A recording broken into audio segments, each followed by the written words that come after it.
Hi friends, இன்றைக்கி Sunday காலையே சுடு கஞ்சி வைக்கலாம் ரெடி பண்ணியிருக்கு. சண்டே தோறும் கஞ்சி வைக்கிறது தான் பழக்கம், உடம்புக்குமே நல்லது.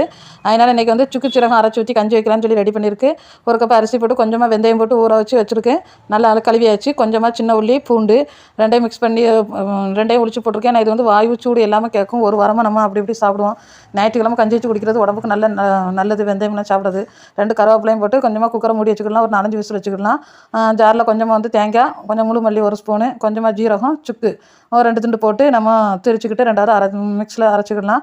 அரைச்சி சூடு தண்ணி ஊற்றி அரைங்க. ஏன்னா சூடு கஞ்சியில் ஊற்றினால பச்சை தண்ணி வேண்டாம்.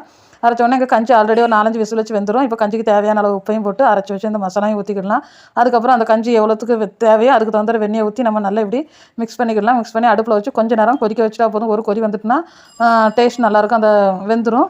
அதுக்கப்புறமா நம்ம தட்டையில் ஆற வச்சு குடிச்சிக்கிடலாம். ஞாயிற்றுக்கிழமை ஒரு கருப்பட்டி, வடை, ஊறுகாய் இந்த மாதிரி எதை வச்சுமே இந்த கஞ்சி குடிக்க, அது சூடாக குடிக்க டேஸ்ட்டாக இருக்கும். காய்ச்சல் தலைவலி டைமில் கூட இப்படி நம்ம வச்சு குடிக்கலாம். உடம்புக்கு ரொம்ப நல்லது. வாரத்தில் ஒரு நாள் இப்படி கஞ்சி வச்சு குடிக்கிறதுனால உடம்புல சூடெல்லாம் தனியும். அதனால் ஃப்ரெண்ட்ஸ், நீங்கள் டெஸ்ட் பண்ணி பாருங்கள். வீடியோ பிடிச்சா லைக் பண்ணுங்கள், ஷேர் பண்ணுங்கள், கமெண்ட் பண்ணுங்கள்.